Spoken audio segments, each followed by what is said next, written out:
back to the porch, everyone. It's another beautiful day here in Tallahassee, Florida, and it's a new year and a new season of this podcast. I mean, John, can you believe it? It's 2022. We actually survived. I got to tell you, man, we survived because we had some good whiskey, and it was a great year. We tasted some great whiskey last year. We didn't get COVID because of the whiskey. I'm telling you, I put money on it. It's all because of the whiskey. High proof whiskey is the cure to COVID. Excuse me while I cough. Don't quote me on that, anyone. I'm not giving medical advice, by all means. That's my legal disclaimer. Well, John, we're back on the porch today. Finally, our first time for the new year, and this is season 2. We're kicking off. I'm excited for season 2. Season 1 was great, but we've both been working behind the scenes. Got some great guests coming on with us. A lot of fun experiences. A couple of big events here in Tallahassee, hopefully, that will reach out even further. But today is what a perfect way to kick off season 2 with our guests that we have with us on the porch today. It's kind of our first crossover episode we've ever done. A couple of Floridians. Yeah. And we actually have another podcast on with us today, which is pretty exciting. And this is, who knows what's going to happen. I mean, this is just going to be a mess. I have a feeling once we get going, because we've been drinking already, but we have the host of the Coptales and Cocktails Podcast. If you haven't listened to it, you need to. It's a blast. A lot of great stories, just a lot of fun. So we're thrilled to have Howard Doss and Sean Sticks Larkin, who I am just super excited to meet. Live PD Nation. If you're out there listening, you better be paying attention, because you heard who I just said was on with us. Howard, Sean, how you doing today? Good, man. We're doing great. Fantastic. Yeah, much appreciated. And just like you said about the crossover, this is our first time, kind of doing the same thing with our podcast. So it's new ground for both of us. I thought he was talking about me wearing a skirt. If you're watching the video, you're in for a treat. Is this your first time with a skirt? No, sir. No. Wish I could say that, but no.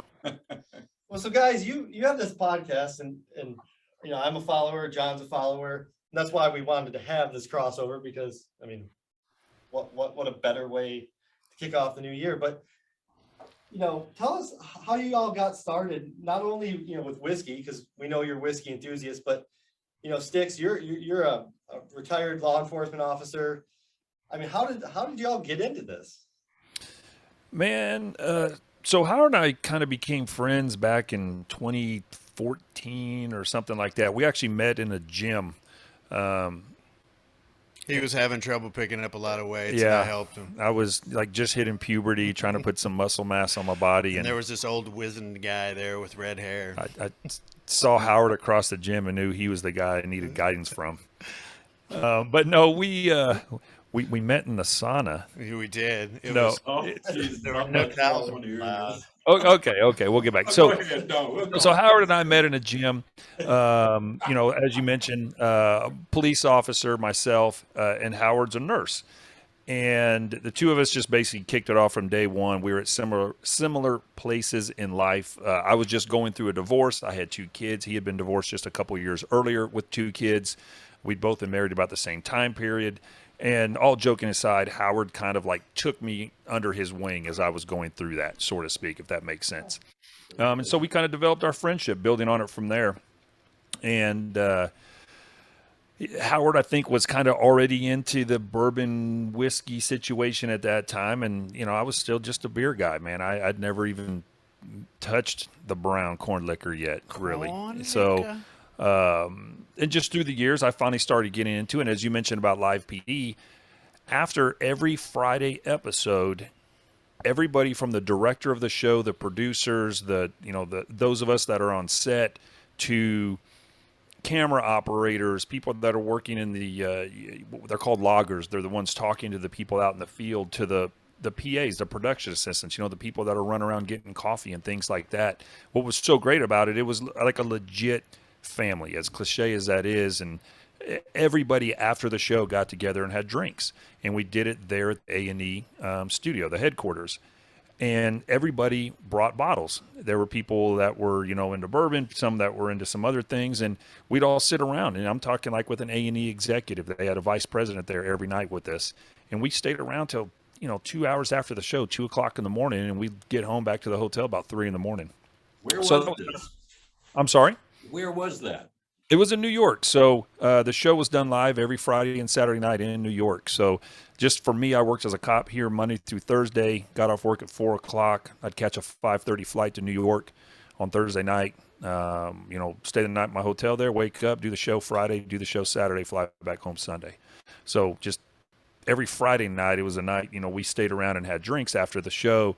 Saturday night, I caught an 8 a.m. flight back home. Everybody else, they've got life going on there in the city, kids, family, and stuff like that. So we didn't stay around on Saturdays.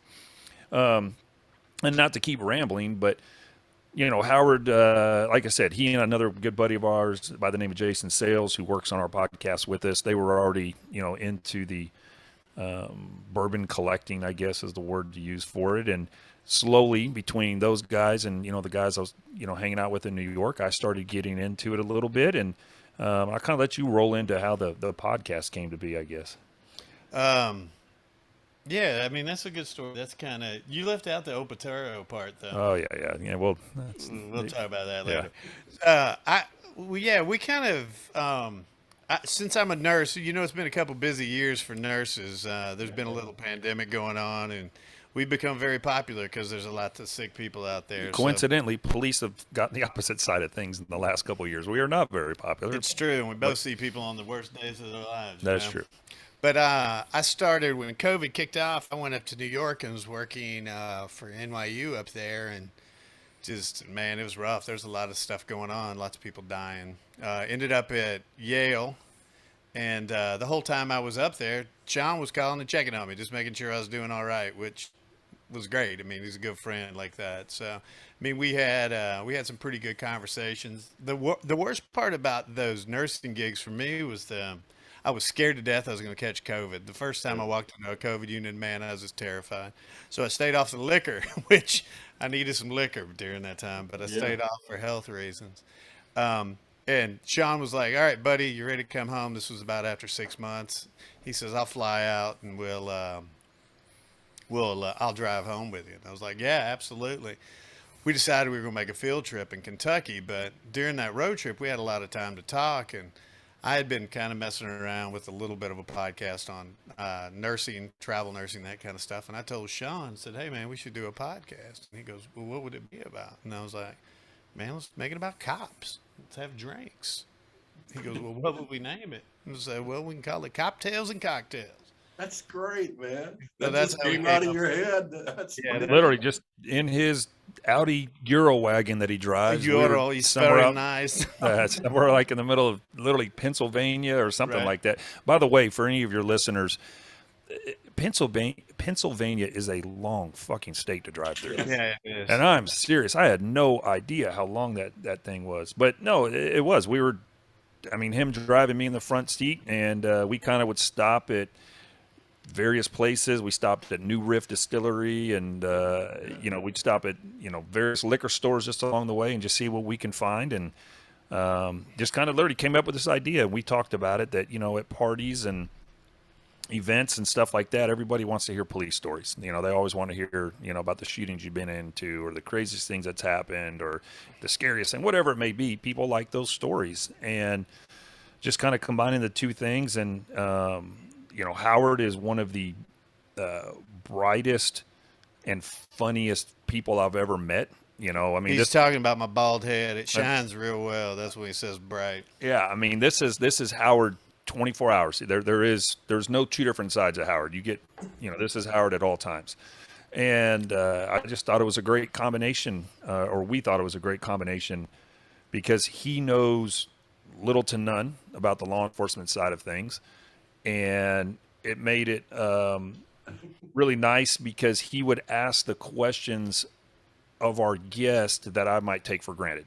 Yeah. Talking to another cop, just something that I would know, and he asked the questions that, listeners themselves are wondering that they don't know.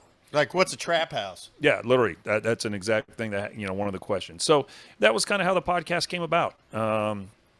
So we got back here into Tulsa and just, I'm not shy about saying it. Howard kind of took this thing by the horns, and as he does everything, if Howard's into it, man, he is all into it. And so he took upon himself, started finding equipment, and then we ended up, matching up with a company out of New York that got behind us and kind of helped launch it. And so here we are.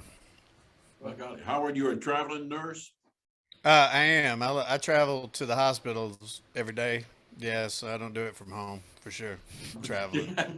You take you take the traveling gigs. Is what man, they just money whip you. They just throw money at you if you're a travel nurse anyway. Oh, they do.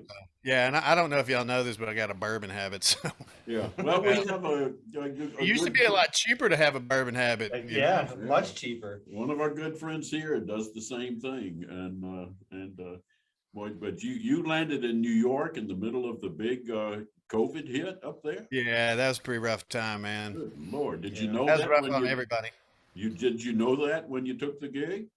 Yeah, I kind of knew that it was bad, but I didn't know it was that bad. Yeah, nothing can really prepare you for that kind of stuff. I mean, I worked on a like in a makeshift ICU, and that we just had patients. I worked at nights, and we'd have 12 beds in there, and some nights we'd have 8 patients die and get 8 new ones in. So yeah, it's rough. It was rough. So yeah, not to speak for Howard, but like I said, he was there in New York in the beginning of it when it was really bad and a lot of unknowns going on with it, when we didn't know idea what this thing was going to be at the time. And then, as he mentioned, he went from New York there to the Yale deal, and he was gone for a while. And, like you said, man, it was hard, and it was time for Howard to come home. So he came home, actually just for just a couple of weeks. And then would you go to like Georgia, Atlanta? Yeah, Atlanta. Then he went to Atlanta, and it was pretty tough there as well. And, then he came back home, and he's been home for a while now, which has been nice. But he's getting ready to hit the road again for a little bit. So I'm going to Hyannis. You know where Hyannis is? We do. It's right above Loannis. Well, shit, John. I'm going to say that 1,000 times from now on. I mean, hey, can we talk about bourbon now? We can. Man, that was. I feel like my listeners aren't going to fucking listen anymore because we got police and nurses, like 2 of the most respected professions, saving lives, and pieces of shit like me and John sitting here. They're not going to listen to us anymore. But, hey, we like lawyers. They're great. We have lawyers on here sometimes. We just had a lawyer on here. She was fantastic. Mm-hmm. Still, I'm not going to be able to live up to that. No. I did. I listened to her. She was fantastic. Well, yeah, let's drink some whiskey. And so, Howard, you were kind enough to share some great whiskey with us, and this is pretty special because your podcast is even more than that, because y'all did these barrel picks with Nashville Barrel Company, and these are really special. So I'm gonna let y'all talk about them and tell us everything about them. What one do you want to start with? Well, we were going to start with with yours first. We were saving those for last, right? No, I think we're going to save the Eagle Rare. Okay, got you. Okay, let's roll. Yeah, so Nashville Barrel Company, I think obviously relatively new, craft barreling company, doing picks, but rapidly growing in popularity, and they're putting out a lot of amazing stuff. And Jason, the guy we mentioned earlier that's on our podcast, he had gotten a bottle, I don't know, how long ago was that? 1.5 years, 2 years ago, maybe? Yeah, a couple of years ago. He came across one in, I don't know, a Facebook group. It was a rye. Yeah, it was a rye in a Facebook group or something like that, because they don't sell it here in Oklahoma. Well, on this same trip that we're talking about, when Howard and I were driving back and came up with the idea for the podcast, we stopped in Louisville and spent a couple days there. And what's funny about it is we spent a couple of days in Louisville, which was during, the height of the pandemic at the time. It was also the height of the Breonna Taylor riots that were going on in Louisville. And everything in that town was boarded up, like the first and second floors of every building. I'm not exaggerating. It looked like there in Florida when you guys are preparing for a hurricane to come through and all the windows are boarded. That is what Louisville looked like. Wow. It was incredible. Every single night the marches were going on, the police. It was so we were there and everything was shut down. And we consider ourselves pretty friendly guys, and we were able to meet a few locals that would point out the joints that if you knew the right password, you could get in and drink. Oh yeah, we got to do some legit speakeasy shit there. Yeah, which was I mean, fine. it was you had to pay for cash only because everything, when the city was shut down, they weren't allowed to be selling booze, and we made our way into a lot of really cool places, and drank a lot of good bourbon, and Almost got in a fight with a toddler. almost got in a fight at a place with a guy who was running his mouth, but that's a different story. Yeah. Anyway, so while we were there, we did hit up some of the distilleries, and we did like the Stitzel-Weller experience in 1792, and what we do, Heaven Hill and Lux Row, which was a great one. But we ended up over at Willett as one of our last ones, and fortunately, with Live PD being the popularity of the show that it was, people recognize me. yeah, people recognize Howard. Yes, so. At most of the place we were able to, meet people that were either employees or other people that were there as, guests, I guess, that were fans of the show, and we were able to, develop some great conversations and exchange information with. But at Willett, we ran into a guy by the name of James Davenport, who is one of the two owners of Nashville Barrel Company. Okay. And he's a former Navy guy. My father was a career Navy guy. And he had some bottles of NBC with him. I mean, he literally was just walking around with like bottles of Nashville Barrel Company in his hand like this right outside Willett. And he knows the people there at Willett like really, really tight. And so we stayed around a little bit after they closed, and we had some Willett products, and then he just started pouring the NBC stuff for us, and we exchanged information with those guys, and just kind of kept in touch with them. And what led up to us making a trip out to Nashville, and 16 hours. It was a fast trip. Yeah, we were literally there and back. Flew out, did barrel picks, and flew back. And not to keep talking and take it away from Howard, but I'll say Mike Hines and James Davenport, the two guys that are running that, the hospitality that they offered, not to just us, but every person we saw walk through the door of that place is it's unmatched in my opinion. Not just in I think the bourbon business, just in business in general. The way they're running that show, it's amazing to see anybody ends up in Nashville. They need to go by there. Yeah, they're hustlers of the highest order for sure. And again, just one of the beauties, just like us talking to you, because of this commonality, we enjoy a good cocktail. But partnering up with these guys, I mean, I'm actually getting ready to get married here in a few weeks, and just from the relationship we developed with those guys that way and doing these picks with them, and I'll let Howard kind of talk about the pick, but I mean, they're even coming out here to Tulsa to come to the wedding. Just, wow. I mean, it's just, pretty unique. I mean, it's really, really cool. Yeah, absolutely. So we landed. We got in a Uber. We went straight to Nashville Barrel Company. We had our suitcases. We threw them out. We walked in the door. We said hello for about 13 seconds, and they proceeded to walk us into the back room. After they had given us a couple of tastes of different bottles they had already selected, and they were like, try this one. And they have some. Their product is fantastic. Are they making it? Are they making their own product at this? No, they're sourcing all this. This is MGP stuff, so they're bringing it in. But they have a pretty good relationship with a lot of people, not just MGP. They've got relationships with tons of distilleries. Yeah. So James being a Navy guy, he is as laid back as he can be. Mm-hmm. So he goes and talks to people and go, "Hey man, you got any barrels you want to sell me?" And they're like, "Well, you're a pretty nice guy. We'll sell you some barrels." So they end up with some stuff that most people don't. But James and Mike are well known within the bourbon community of Nashville, if not nationally. We went in there. They had some barrels. They said, pick which ones you want. So, I mean, just like kind of random. We looked around. We picked about 6 barrels out. Sean was the first one to be pounding on the bunghole. Have you guys done a barrel pick where you pull the bunghole out? Yes, we have. Yeah. Okay. Well, Sean, with his superhuman strength, pounds the bunghole into the barrel. First thing out, he's like, what do I do? He goes, let's hit it with that, and then just hit it. And he goes, whack, and the bunghole goes straight in. Knocked it straight in. So that's how you got into it. Yeah. Well, so Mike looks at him. He goes, I've been doing this a long time. Nobody's ever done that.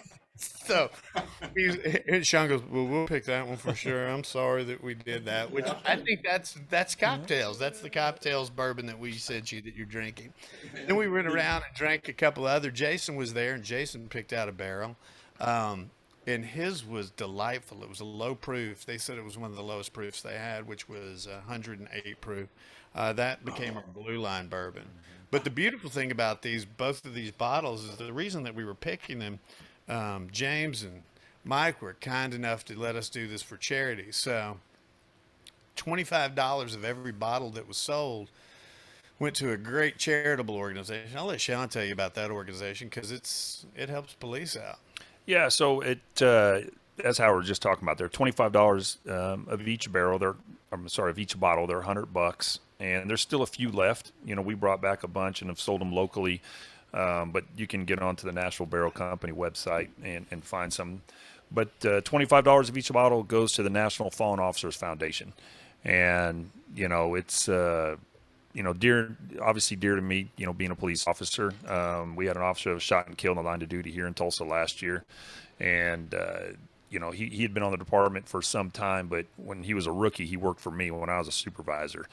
And, you know, not diminishing anybody that gets killed in any line of work, but, you know, it's happening. I mean, a couple of them just happened this week, you know, here in the country to start 2022 off. So anyways, it's a great organization, you know, from my standpoint and from Howard's as well, for us to partner up with. And, you know, NBC has been great about it. They've kind of handled all of that through the sales and the donations for us. And we named the two different bottles, you know, the two different barrels. One of them is called Coptales and Cocktails, and the other one is called Blue Line Bourbon. So both of them, honestly, fantastic bottles. Not just saying that because we picked them. Is that what we're tasting today? That is. You let us know. You guys are experts. We're just dummies. I mean, we're pretty much. Sean has a standard answer when he drinks whiskey, when he talks about the profile. Do you want to tell us what you say? Usually, and this is not even being funny, like I read these reviews, and I'm not offending, I hope you guys or any of your listeners, you know, the people that are like, you know, notes of coconut shavings and the butterscotch, blah, blah, blah, blah, you know, all that type of stuff. I'm like, this one's good. This one's hot. No shit. Those are usually my two answers, good or hot. You're describing Luke. Yeah. Because he tastes everything in a damn. I can't taste any of it. I'm literally like, man, I like this one. This one tastes like shit. This one's hot. Hot's a very common one you'll hear from me. Yeah, hot. I don't even know what a fuck a stone fruit is, man. Much less what it tastes like. But I don't think anyone really does. Yeah. Oh, there's stone fruits in here. It's like. I pick at these guys all the time because, you know, what was it, God, back in the spring of last year when I'm saying, well, I'm getting toast. You know, notes of leather. Yeah, leather, exactly. Well, here's one like literally. Who the hell tastes leather? So I know it. We're going to get in a little bit later here. We're going to talk about the sample you guys sent to us, but I pulled it up just to kind of read about it, and I found a review on this. Like I said, I'll let you guys introduce it, but just to give you an idea, this opening line starts out with. Absolutely phenomenal. The cheese Danish scent is extremely far from what I was. Cheese Danish? What? Is this Edmonds? You know, the little donuts and stuff? Cheese Danish scent. Edmonds. Is that what it is? Edmonds? Check it out. I have this Edmonds. No, I don't know what the hell an Edmond is. No, Edmonds is a company like Hostess. They do like donuts and shit. Shit, I know what a cheese Danish is. Does it taste like your bourbon? No, I wouldn't drink a Danish if it. Or I wouldn't drink a bourbon if it tastes like a cheese Danish. No, I don't want anything. Hey, so hey, you guys are the experts. What do you think? You guys, which one are you having? Well, I'm having the Blue Note. Blue All right. Blue Line. And I'm having cocktails. I'm telling you what. Oh, you're having cocktails? Right? Yeah. The Blue Note is absolutely delicious. Blue Line. Blue Note is good. We actually. Blue Line is absolutely delicious. No, I love the Blue Line. Yeah. That one is. I mean, they are both very good, but I prefer the Blue Line over the cocktails. Yeah, I am absolutely impressed with this. And if I were doing it blind, I wouldn't necessarily think this was MGP. No, it just seems to have more body and character to it. And it's sort of like I'm getting a little Danish. Yeah. Cheese Danish. Yeah. Copenhagen. We went out to do a promotional deal with NBC when they bottled all of our stuff up, and Mike was nice enough to take us to a bourbon tasting that was for the JW Marriott out there, and they had a bunch of muckety mucks and country and western singers, and then there was the guy from Live PD and his two weird friends that were there. But they laid out 4 different barrels that they had picked. They had an 8-year, 7-year, and 2 5-years. And everybody in that room picked the 5-year bourbon. It was the most flavorful. I don't know what kind of magic, how they're picking these barrels, but they're 5-year stuff. Mm-hmm. It definitely doesn't drink like a 5-year. It's got a lot of complexity to it. Ooh, I say complexity. That's another key word. But you know, I forget who it was we had on last, and we were drinking some 4 and 5-year-old whiskey, and it was just delightful like this. So I mean, I have done almost an about face on age being something that you got to reach for and go for, because there's some damn good whiskeys out there that are 4 and 5 years old. Hell, we had some from Chattanooga. Really? Whiskey company that were just shy of 4 years and were delightful. So people are doing things with whiskey nowadays that kind of make all of us who've been looking for that 27-year-old oak, charred tree taste in it. Think again. Man, I don't like that. The way we do it, Yeah, Howard, you're kind of limited. Like, what is it, like 15 years? Yeah, I was gonna say. I mean, if it's older than that, I'm really not interested. Yeah. Now we're big fans of Jimmy Russell here, and Jimmy's always been in that 7 to 8 years. Yeah, the bourbon hits its prime, and I'm very much in agreement with that. Sure, you're tasting 12, 13, 15-year-old. That's good, but a lot of that, older stuff, in my opinion, that oak starts to just take over. Yep. You just start losing a lot of that flavor, and it's just so oaky, and everyone likes something different, but that's how many of you guys were picking on this particular pick? 3, and you all picked the same one? Yeah, pretty much. Yeah. It was unanimous on that blue line. It was just delicious. Yeah, that one. I mean, and James, Davenport and Mike Hines, I said the 2 guys that own it, and they actually had another guy who was like in the cement business or construction or something. A friend of theirs had just gotten off work and stopped by, and so was all of us in the warehouse, and we kind of were just, knocking barrels open and tasting them right there. I mean, but the blue line one, that one that that was just like a unanimous. Everybody was like, man, this one's damn good. Yeah. And then it was kind of like, all right, what's our second one? And we narrowed it down to a couple and ended up going back to the barrel that I ruined, basically. We had to drink it. The bunghole had to bottle barrel. it. We should have called it bunghole bourbon. Yeah. We would have sold 0 bottles. That would have gone with my skirt. I'm not so sure about that. Well, I can't tell you how many picks I've been on, and it may be close to 100, different barrel picks. And on many occasions, we take people up there with us that have never been before, and they're very often nervous picking with the guys that do it all the time, thinking, okay, well, you guys really know what the hell you're doing. But Sean, you're right on the money. I mean, it's good bourbon or it's not good bourbon, and invariably, the guys that have never done it before immediately seem to gravitate to that same good whiskey. Good whiskey is good whiskey. If it tastes great, it tastes great, and you don't need to try to figure out what the hell it tastes like. As long as you like it, and everybody seems to like good, nice, smooth whiskey like this is. That's it. That's exactly it right there. And when we went back there for the second time, once these things were bottled up and we were doing the promotional deal, selling them, and we did a couple podcasts from their tasting room there, which was great. And including actually one of the 2 guys we interviewed, a guy by the name of Robert Sherrill. He had done his own pick through National Barrel Company. And that's kind of how we came across him, and just a real unique story. So we did a podcast there in person with him, but all day long while we were there kind of doing our stuff, those guys were hustling and running other people through the warehouse doing barrel picks all day long. And so it was kind of neat that, other people were traveling in. Actually, there was a group that did come in from Florida that they had narrowed theirs down to a couple, and they wanted, like me to be the tiebreaker. And they're like, hey man, we're down to these two things, and so in the warehouse, you get to go back there and drink with some other guys. And what was, that's the only place we've gone to, I guess, to do picks. We've done some local picks, here in town with liquor stores and some friends of ours that own them. But while we were there, all these other guys that were traveling in as groups, some of them had like 7 or 8 guys together, and they all brought bottles. And so in the warehouse, in addition to what they were tasting, everyone's just drinking whatever bottle they brought in and let everybody else kind of sample on it. So it was a great experience. Again, we have zero financial incentive with, connection to Nashville Barrel Company.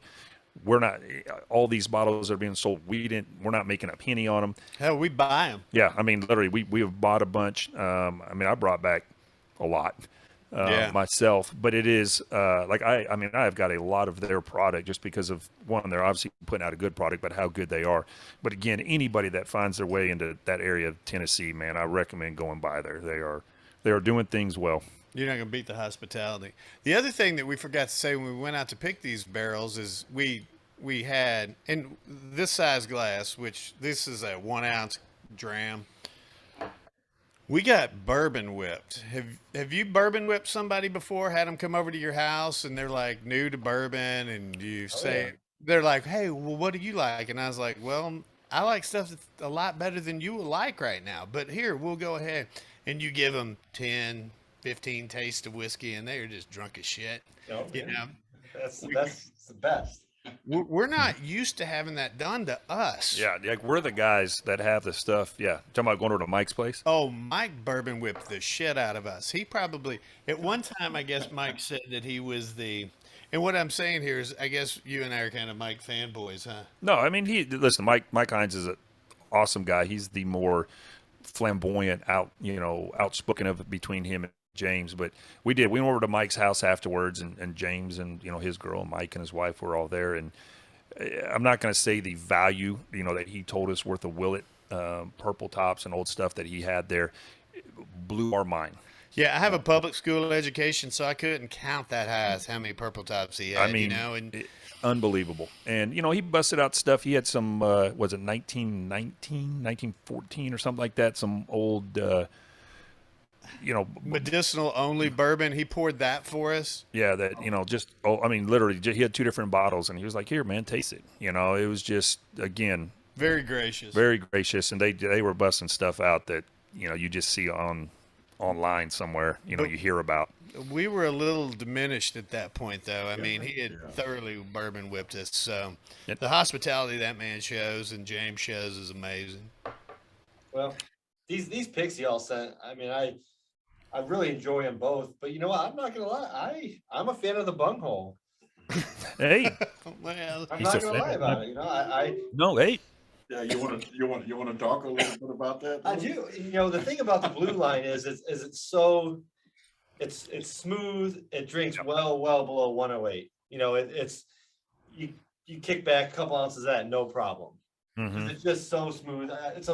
For me, it's a little more floral almost on the nose. It is, yeah. But John and I are fans of what we like to call big boy bourbon. I like 130, 140 proof whiskey.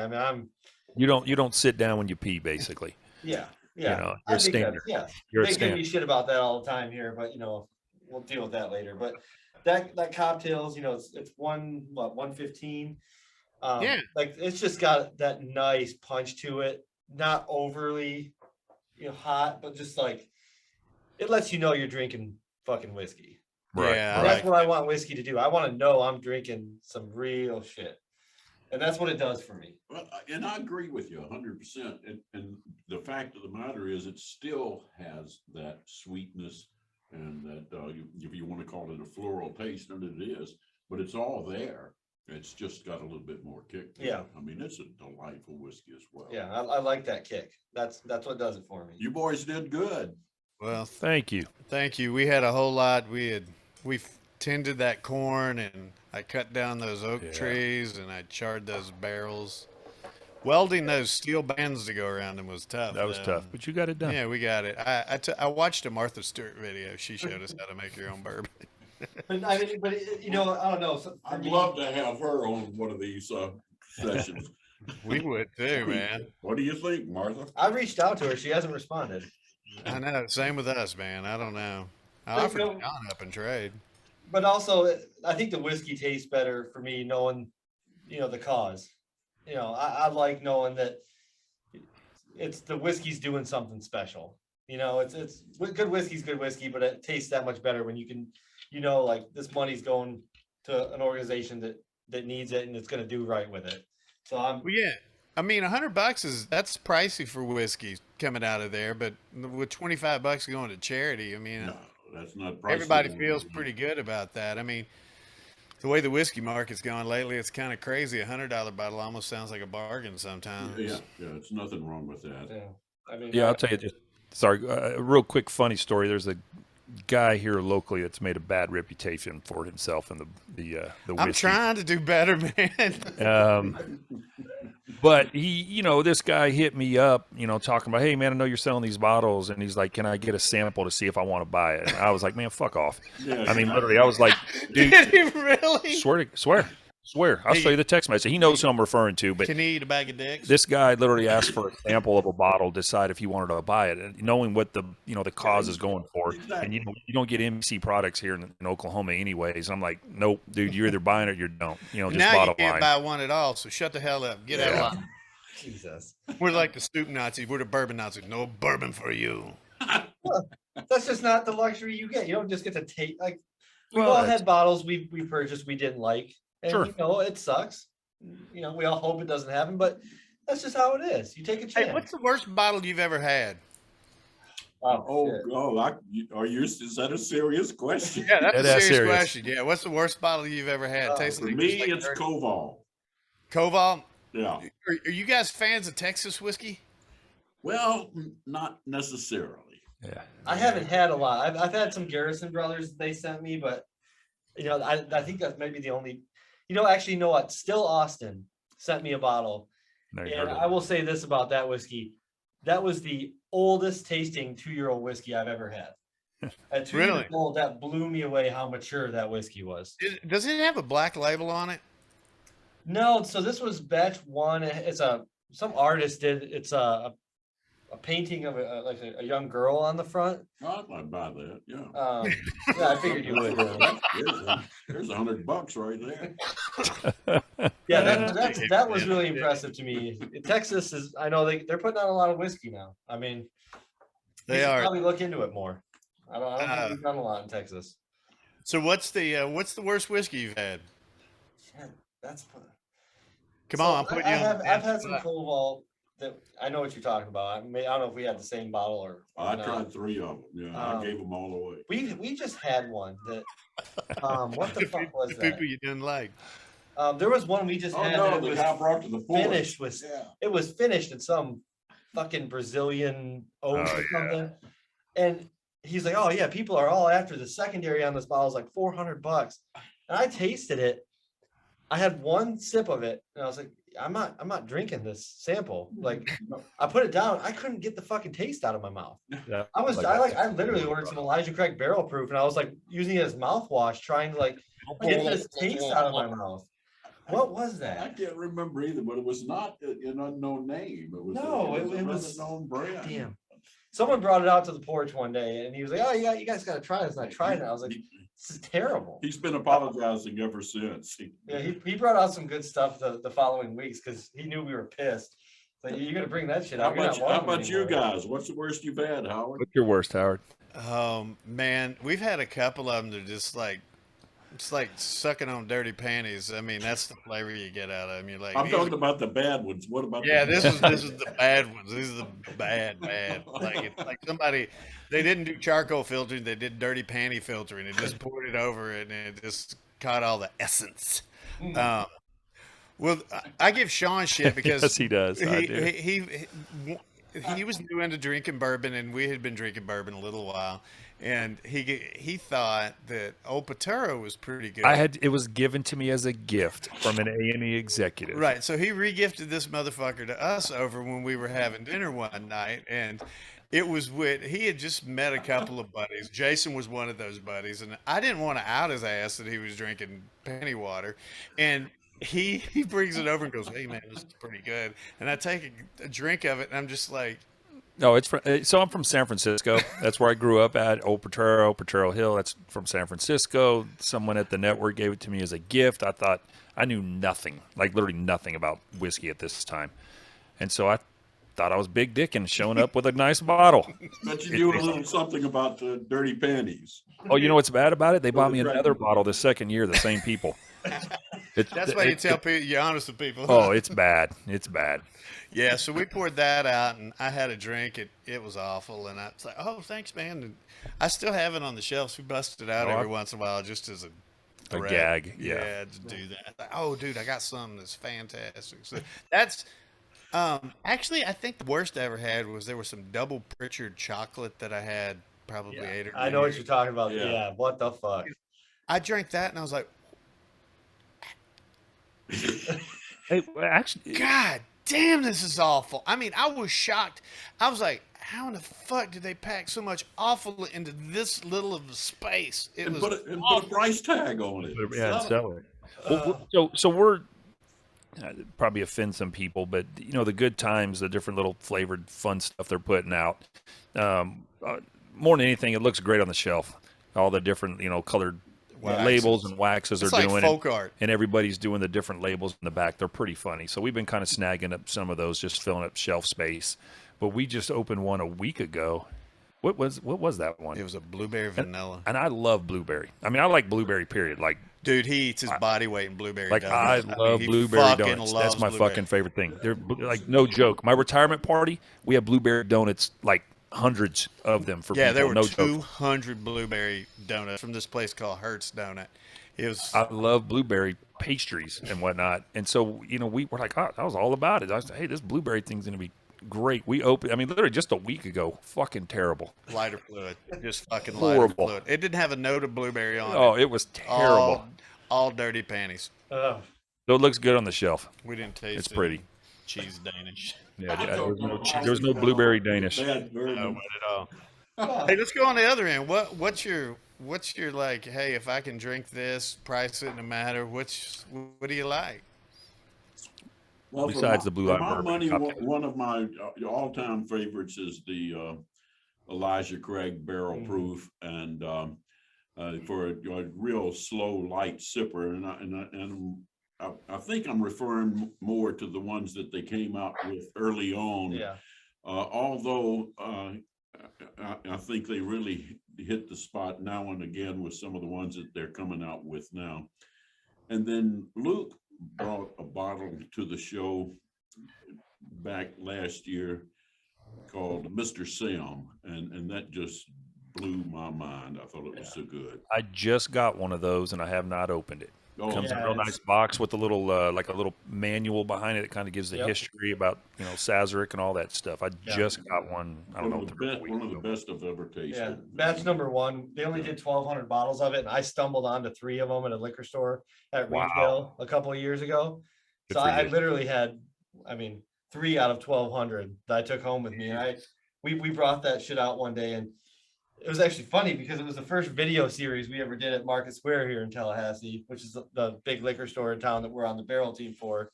And we poured, it was like 136 proof. I mean, it's a blend of Canadian and American whiskeys. No, I didn't But know that. Drew Mayville did it at Sazerac, and he had like pick up anything from Sazerac stock, Buffalo Trace, and all their Canadian stuff.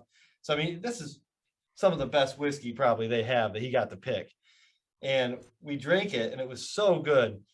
And we got out from the recording, and I was like, "Oh fuck, I forgot to turn the camera on." Oh, So we had to do it. We drank half the damn bottle that day. that was We were so drunk leaving the store. And I remember just like being so pissed off because I saw that bottle in the secondary and it was like $5,000. And I was like, That's insane. Yeah. shit, Yeah. we So- just Yeah, it drank is. a lot of whiskey, a lot of money worth of whiskey. So what are your favorites, Luke?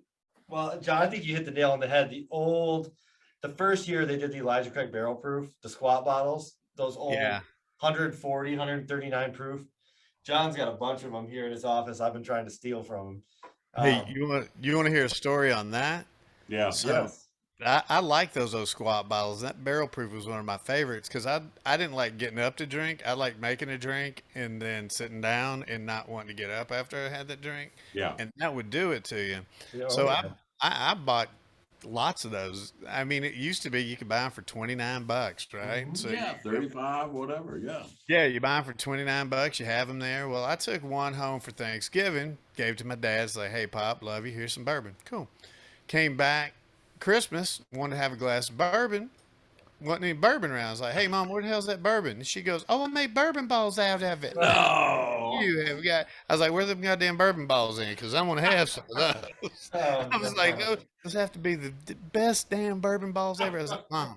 So from now on, every Thanksgiving, I still bring over a bottle of liquor, and I was like, here's one for you, Mom, to make bourbon balls with. Don't Yeah, exactly. No, I will have to say, I got to give John a plug here. John's been picking barrels for a long time. And the barrel team we're on, they've been doing it for about 20 years. So we're pretty fortunate in that what they've built and that we get to participate in. But years back, John and some of the guys met Trey Zoller from Jefferson's, back when they first started up. And John got to go up there and pick some of their old single barrels of Stitzel Weller, like the 17 and 18 year. And he's got a bunch of that. And I'm working on him. He's a tough one to break, but Yeah, sitting on about 6 or 7 cases of that Jefferson 18 back then. that old Stitzel Weller. Yeah. Oh my God! Yeah, we each got a bottle. We each got a bottle of Opatera. We'll trade for you. Yeah, man, that's what I want. Yeah. Yeah, I don't know that dirty penny. That's Actually, worth it. we met with Trey Zoller with Jefferson. We met him out in front of a restaurant in Bardstown, and they were very kind at the restaurant there. They brought us glasses and kept feeding us water and everything. And it was a big round table of us. And at that stage of the game, Trey was doing his best to get people interested in his brand, and it was a fairly new brand. So he had gotten a hold of about 400 barrels of Stitzel Weller. Wow. And when we were tasting that stuff, all at barrel proof, it really did kind of blow our mind. And they called and said, hey, would you guys be good enough to buy a couple of barrels of this stuff? I think we bought 5 or 6 barrels. Shit, I would have broke my arm trying to get my wallet out. But at that time, at that place, it was a stretch because we were just kind of getting into the bourbon boom. And for the guys running the liquor store, that's a hell of an investment. How much was a barrel back then? Beats the hell out of me because it was Market Square Liquors doing the buying, but I don't think it was outrageous. It couldn't be. I mean, I don't know what you guys are paying. I bought a barrel of Whistle Pig and it cost me 10 grand. I doubt if it was that much. Well, those bottles sat on the shelf at Market Square for the longest time. I think they were $60 for like 17-year-old Stitzel Weller. 49. 49. Yeah, I mean it's crazy. Yeah. And now, I mean, John, we've been looking at some of his inventory online. We see some of these bottles. They're $3,500, $4,000. I'm like, Isn't that crazy?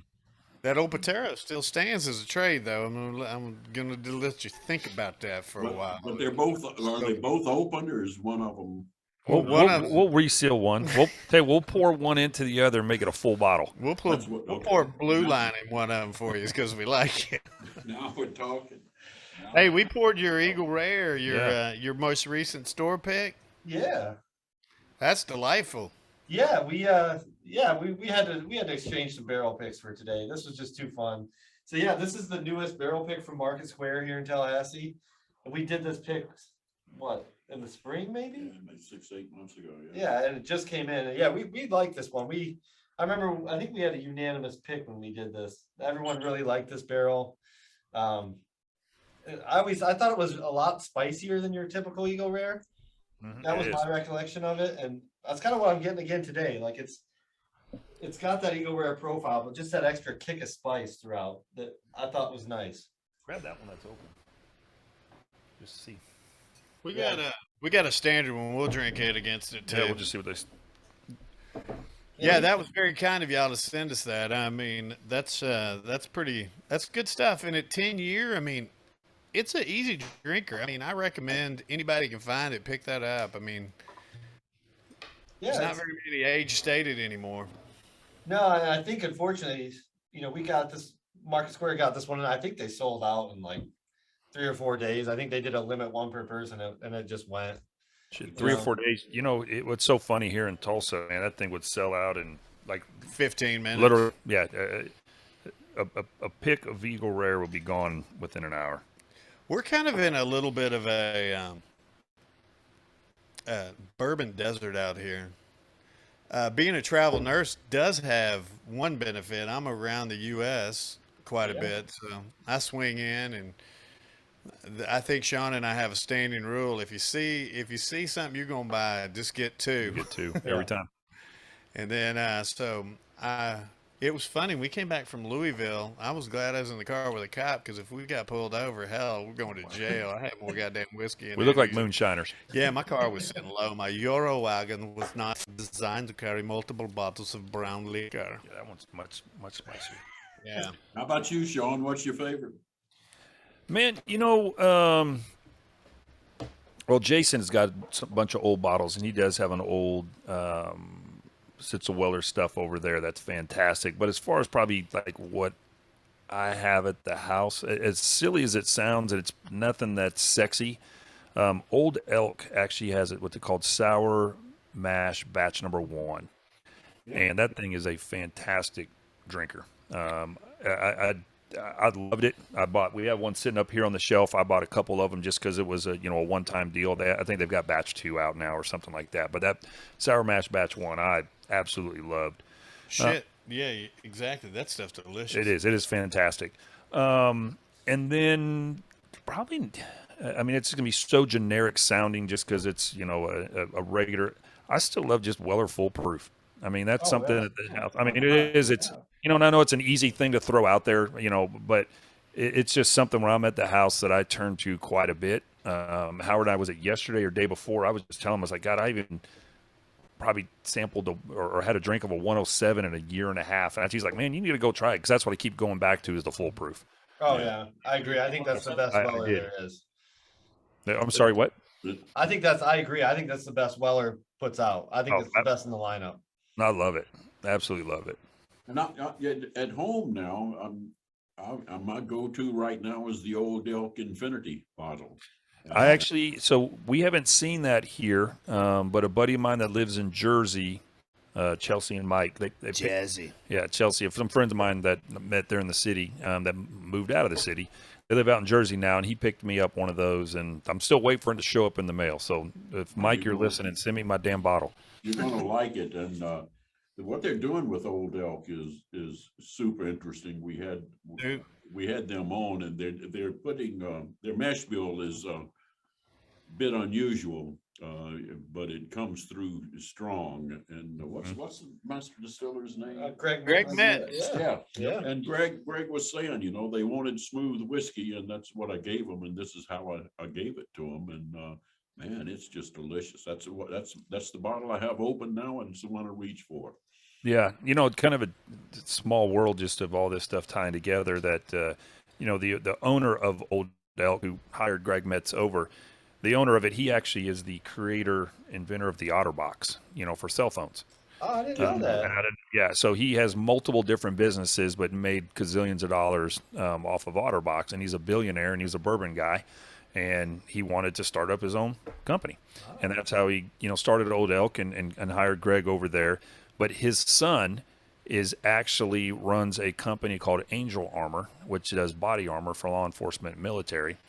And we had received, here in the Tulsa Police Department, we received it wasn't even a grant. We just had a lot of local donors that threw some money, part of an organization, and bought a bunch of high-end quality new ballistic vests for my gang unit. And Angel Armor is who we ended up getting them through, and Angel Armor. So So they actually came out directly themselves, and it was just interesting how, we were kind of just getting into Old Elk, drinking it, met the son, and ended up developing a relationship with him. So just the small world of, again, law enforcement and whiskey tying together. Yeah, I had no idea about any of that. Yeah. That's really interesting. He's doing black magic, though. He's up in Colorado doing some damn whiskey black magic. I love the shit out of his stuff. Actually, here, let me show you something. We've done a couple. We've done a couple of Old Elk picks, but look at this one. Look at that label. We'll send you guys. We'll send you guys each one of these. You want one of those? That's great. This actually this one we just did with we have a friend of ours, a guy by the name of Dirk, who's actually Howard's literally next door neighbor. We did a pick for them with Old Elk, and that was a label we made. So he just brought these today. Nice. So we'll as a thank you, we'll send you out one. We'll send you guys one. Yeah. Well, it won't be good. It won't come unappreciated. We'll certainly return the favor. Well, if you have some of that old Stitzel Weller juice, I think this will compare nicely. Be careful, John. Yes. I'll tell you what I did. I'll tell you what I did, and it's not dissimilar a little bit from what you guys did. I'm a guy that's been running from cops all my life, but so most of them aren't that fast, man. I promise. I'm not. And smart. But most of my running has been to doctors and nurses, and having, I'm right here. I know it. Having spent a fair amount of time dealing with cancer, which is gone now, I'm happy to tell you. Damn right. And sitting in that damn room and doing chemo and radiation and everything and operations. And I came to have an appreciation for nursing that was just blew my mind, and it's something I'll spend the rest of my life trying to help. So I went and bought that barrel of Whistle Pig a couple of years ago. Luke and I happened to taste it on the porch one day, and it's a good one. It's about 13 years old. And the idea being that we'll sell every bottle of it for a nursing nonprofit I set up, which is Happy House Incorporated, which is really just set up to provide money and needs to nurses when they're hurting, when they need money, and the institutions aren't taking care of them. So I've been sitting on that barrel about 2 years during COVID because we couldn't arrange a auction or anything like that. So I'm going to send you guys a couple of those bottles. Gee, you're a bad motherfucker. I'll build a shrine in my house to your bad ass. If you support nurses, that's what I'm looking for, is a shrine. I was hoping to get one before. Hell, I'll build a shrine to you. Hey, and just so you know, I am an ICU nurse, and I'm damn good at it. But man, God bless those cancer nurses. They're way better people than I am, man. No, and God bless those ICU nurses. I was in there for a few days too, but God bless all of them. I mean, what they're going through, and I'm talking before COVID, what they go through in their normal lives is just beyond anything I can imagine. And well, you have to see a lot of naked people that you don't want to see naked. I mean, that's what we see. Like me, no shit, exactly. A lot of naked people. Like, I've been a nurse 20 years. I've seen 2 naked people I wanted to see. I mean, I've seen a lot of naked people. And I'm one of them. Yeah. He was. He had a little accident, and I took care of him. Did you? No, not really. What we need is naked nurses. Hey, I think that's a little much. Hey, I'm going to have to retract my offer on that Opatero now if you're going to talk that way. In your case, I can see that might be a bit much. Okay. You know what, John? I think so. One of the things John and I are going to be working on here real hard the next couple months is having a big event here in town for Happy House, and to sell that barrel to raise a bunch of money for this organization to help nurses. But what I'm going to do, John, I'm going to start working on the guys on the porch. We're going to fly these 2 fuckers out for that event. Oh, we'd love Come on, let's go. We got a great event space we've been able to secure, and we're going to try to get a cigar bar, and we're going to have a bunch of good whiskey. We're going to try to talk a bunch of our friends into donating stuff, but that's what I'm going to work on, is getting these 2 guys to come out. Let's get her done. Hey, make sure you put bail money in that budget, all right? Because, I mean, it's going to happen. We'll appear, just somebody got to post the bail. Yeah, we can take care of that. Yeah. I'm not worried about that. No, on all seriousness, we'd love to come out. Yeah, we So, love doing that. We'll bring our podcast equipment. We'll talk to some cops out there. We love it. Yeah. Yeah, Well, we'll Hell, make we'll use your podcast equipment. Hell, you got it there already. we got some decent equipment, nothing great, but you know. Let's try this other Eagle Rare. Yeah, so the other one we sent you guys, because I don't know why, I was just drinking it one night and I was like, well shit, if I'm gonna send them an Eagle Rare barrel pick, I'm gonna send them another Eagle Rare from 30 years prior. And Isn't that this is- amazing? wow, man. So this is actually Old Prentice, but this is before Buffalo Trace took it over. This was distilled in 1990. And I think Buffalo Trace took it over in like 94 or 96 or something like that. And for people who can't see this, that is That's a big big-ass bottle. goddamn That's bottle. It's a big fucking bottle of Eagle Rare. I mean, I love this thing is my baby. I've had it for a while and it's just, it weighs so damn much and I love it. It just Oh. makes me happy every time I look at it. Cheers, fellas. Cheers. Thank you for Cheers. sharing. That's fucking amazing. And I love this one because it's just got that like that old whiskey funk on the nose. Like it smells old. And that's Oh, good. yeah. Oh. Mm. Old Prentice, you make us so happy. Oh, Lord. I taste bananas. That there is. I mean, there's something to be said for that older whiskey. It's got, like you said, that funk. Wow. Yeah. But it's like, it's also impossibly smooth, but yet it fills your mouth all at the same time. I mean, God. Yeah. This wasn't filtered through any dirty panties, I don't think. No, this was filtered through sunshine, rainbows, and unicorns. This is man, thank you so much for sharing this with us. No problem. I mean, if we're gonna sit down and have this much fun, we gotta be drinking some good whiskey. This is not dirty panty whiskey for No, this ain't You dirty guys. panty whiskey at all. we're gonna sit and enjoy. Yeah, I don't know what you guys have got against dirty panty whiskey. We'll send you a sample. You can tell us what you think of it. Well, we're gonna find out what we had on the porch a couple weeks ago. We're gonna send you guys that shit. Yeah, no shit. Yeah. There you go. Let's start swapping bad whiskey. Why is it like it's like smelling as nurses we have, hey man, come here, smell this shit. Why? It smells fucking awful. Smell it. Why did we it's like the same way with bad bourbon. It's like, hey man, taste this shit. Oh, that's fucking awful. I know, isn't it gross? Why would you do that to your friends? But we do it. It's a sign of endearment, I guess, It is. right? No one suffers alone. Well, I mean, you just gotta sometimes bad whiskey has to be shared, and you gotta let someone else appreciate how bad it is. I mean, that's just part of being a whiskey enthusiast. You gotta drink some bad whiskey. It is true. You got to drink the bad to know what's good. Exactly. Hey, so I'm sure that you guys have an extensive whiskey library, and you kind of do you go to that library when you do barrel picks and you go, all right, I'm going to put this against something that I know that's really good. For example, when that batch one from Old Elk came out, I took that Parker Heritage 10-year charred, which is it's killer, man. That's a great. It's well balanced. Put those against each other and taste them, and I mean, I really couldn't pick one that I liked better, you know. So, do you guys do that kind of stuff? Yeah. I do. Yeah, and I'm often surprised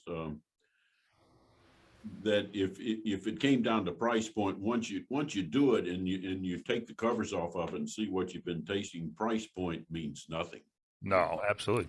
Yeah, I was in a group of whiskey guys that come from around the country. We were in Bardstown meeting one time. We brought all sorts of whiskeys, and I put 3 blind whiskeys up there, and I put a sack over each bottle, but I had the sample bottles in front of it. For all of these guys were top whiskey aficionados, and we happened to be there that night. Mary Ann Eves was there at the time. She was over at Castle and Key as their master distiller, I guess. And she'd been a master taster at Brown Foreman, and her owners were there. So all of these guys, supposedly the greatest whiskey experts from around the country, around the world, actually. And the 3 blind bottles covered with sacks was an Old Forester, a Jack Daniels Black Label, and a Michter's. And my whole point was I always believed that Michter's was made at that time over at the Old Forester Distillery. So I said, what you've got to do is pick the Jack Daniel's Black Label. Now you'd think anybody could do that, right? Mhm. Hardly anyone did. The only person that did it was that Mary Ann Eves, who was a master taster and had worked for Brown Forman. But many of them picked the other whiskeys. And so when you sit up there and do them blind and put the sacks on them and everything, even the craziest freaking thing is hard to do. Can you pick the rye out of two bourbons in a rye? Tell me which one's the rye. Rarely do people get it right. Hot. Spicy, good. Maybe it's 51% rye, who knows? Well, no, and we did that actually, speaking of Old Elk. So we did, I can't remember when Old Elk came down here and brought a bunch of bottles, I think their entire lineup, and we ended up doing one blind. Someone put it in a paper bag, we couldn't see what it was, and I was sure, I was like, this is definitely a high rye bourbon. And it was fucking weeded. I mean, but it just, the profile was completely different than what I would have expected for a weed. And just happens to be my favorite Old Elk expression. But, everyone thinks they know what a mash bill does, and, oh, rye's going to always do this and wheat's always going to do this. Well, not necessarily. Maybe 9 times out of 10, that's what it does. But depending on how it's distilled, how it's aged, where it's aged, it changes things. It does, man. And I guess it's the day too. Sometimes I'll taste a bourbon and it tastes great, and I'll come back and I'm like, doesn't taste as good as I thought it was. Yeah, maybe you should quit tasting some of that stuff while you're nursing, where someone comes up and says, I mean, I got to this, Yeah, I mean, I can take a drug test any day and pass with flying colors, unless they start testing for bourbon. Then I'm completely 100%. I've yet to have a doctor tell me don't drink the bourbon. Yeah. Hey, back not too long ago, and I'm talking like 15 years ago, we would have alcoholics come in and we would give them Coors Light.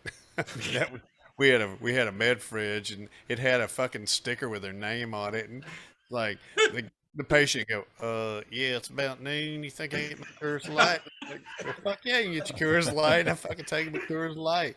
Had to chart it too. Patient had 1 Coors Light, had 100% of Coors Light. Yeah, it's like, oh, that's awesome. We do. Yeah, we had to do some weird shit back then. The weirdest shit I ever did as a nurse is I had a lady who had breast cancer, and this invariably, nurses are assholes to one another. And my charge nurse goes, "Hey, Howard, you're going to love your assignment tonight." And I'm like, "Why am I going to love my assignment tonight?" He goes, "Just wait." So we go in, we have like a group report and everything. I go and talk to he said, "You have like room 12. I go to room 12. And this is in an ICU. And the nurse looks at me and just starts laughing. I'm like, what in the hell? Had a lady who had reconstructive surgery on her breast, and they were trying to save her nipple. So they were putting leeches on her nipples. No, man. Yeah. So I mean, in nursing school, we didn't have a chapter on nipple leeches. So I had to go in, and I had to, the lady was awake, which I'm not used to as an ICU nurse. I'm kind of knocked out. And she had been naming her leeches on her boobs. And I had to pull them off, and I had to kind of like burp them, make them like bulimic leeches. And then I had to put them back onto her breasts. Damnedest thing ever. Just another day. Yeah, absolutely. So sorry about that. I got off on a tangent. No, see, that's why I hate my job. I don't have any fun stories like that. I don't get to say like you're a fucking lawyer. I mean, people are always doing weird shit to one another. Yeah, maybe I'm just a boring lawyer, I guess. I don't have any good stories I can share about anything fun. Well, if you want a shadow in the ICU, you can come see me. Have a good time. I don't know how long I'd last. I got a weak stomach. I don't know if I can handle some of that shit. Same here. Damn. Ooh, that Eagle Rare. That hit the spot. That's good. That's making me sleepy. Well, of these 4 we've tasted, I'm going to say that my favorite has to be this Blue Line and that older Eagle Rare there. and it's kind of hard to put that really in front of the the cocktails and cocktails, if I can get that straight, because that's also mighty good. We've had some mighty good whiskey here. Yeah. Well, if you guys want full bottles of that, let us know. We'll just send you out some. Well, I'll send you some money in exchange. For You know, it. just send us some of that Stitzel Weller stuff you got laid in the bag. We'll just I call it. screwed you with that one, didn't I? We got to get him to keep drinking a few more drinks and just Yeah. keep working. By the end of another hour of talking and drinking, he'd be like, all right, I'm sending you guys 5 bottles. Stitzel Weller. I may have lost the key to that cabinet. I'm not sure. Yeah. Every time we'd always do this at John's company here in town. We always do it at his office, and his office is right down the hall from here, and he's got this wall. Every time I walk in there, I'm just like, John, I thought about just like hitting you over the head with something and just like unloading this fucking thing. Hey, well, you're down in Florida. Get Carol Baskin to do that shit. She likes killing men. Hey, listen, there's a lot of women in Florida that like killing men.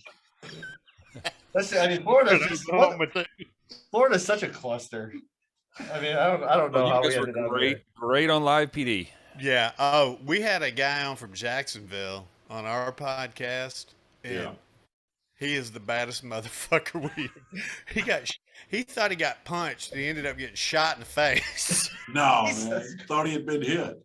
Oh, yeah. He was fist fighting a guy, and he thought the guy hit him really hard. He didn't realize he'd been shot through the face. Yeah. My God. Yeah, you guys have to be tough in Florida. My God. Guess. Well, live PD was in Tallahassee, and I mean, my wife was like super excited because one episode, one of the officers y'all were following around, she went to high school with. I mean, that was like one of our favorite episodes, and we loved when it was in Tallahassee. I mean, that was our excitement Friday and Saturday night. Yeah, we're a lot of different places throughout Florida, Tallahassee being one of them, and not a lie whatsoever. Right now, while we're doing this podcast, Mark Peeney, he was one of the officers that was on live PD from Pasco County. He was one of the officers down there with the K9. He actually just texted me. He's like, hey, man, what's up? It's Peeney. So that's one of the cool things about that show. I was able to make a lot of contacts with other police officers across the country, and still able to talk to. And he actually had hit me up a few weeks ago that he thought he was going to be passing through Tulsa. So I'm guessing he's like in the area or letting me know. I haven't even read his text yet. So, and then also while we're on here, a buddy of ours, Andy Dawson, I'm going to show it on the camera here, but he sends me a picture. He's, hey man, here's those damn Good Times bottles. He's like, somebody's selling these if you're interested. So, are you familiar with Pensacola Bourbon Society? Have you heard of these guys? I've heard of them. I can't say I know anyone, but I've heard of them. Well, they had a bottle called Peaches and Cream, and I would go ahead and encourage your listeners to go find a picture of this.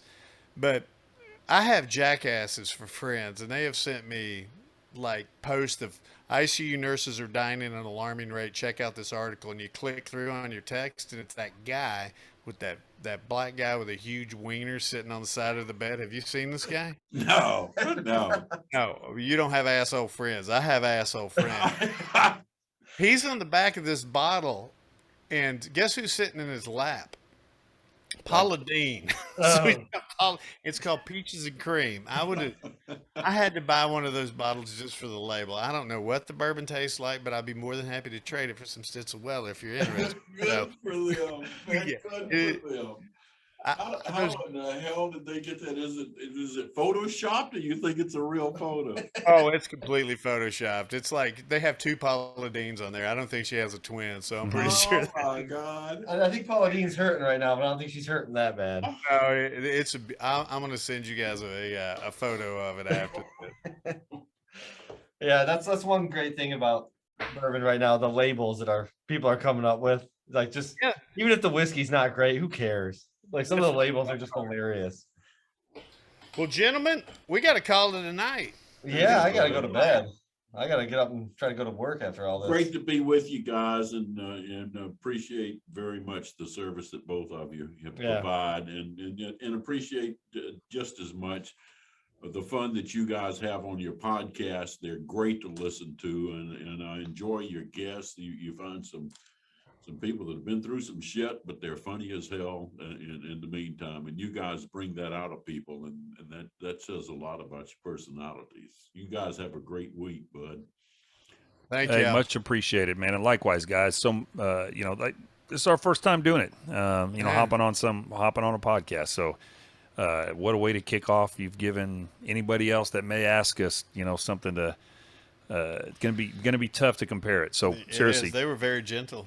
yeah, very gentle. I'm gonna go home and brag to my wife. I was hanging out with Sticks all night. Attaboy. So Hey, don't forget about the bald, redheaded guy. Don't forget about the thing. No, you can't forget. I'm gonna tell her about you too, Howard. Don't That's worry. good. It's like, I mean, I got a little bit of a complex sitting next to the ugly guy all the time, All right, gentlemen. Hey, thank fellas, you. seriously, All right, thank guys. you Y'all so have a much. great night and Hey, cheers. and we're in for Florida. Yeah. All right, I'm dead serious. I'm gonna reach out. We're gonna get this event going, and we'll come up with it. We'll fly you guys down, and we'll come play. We'll make a weekend of it and just have it be absolute clusterfuck. Okay, I'm Perfect. in. So, All right, gentlemen. Y'all take care. Have a great night. All right, Thank you you. too. Thank you.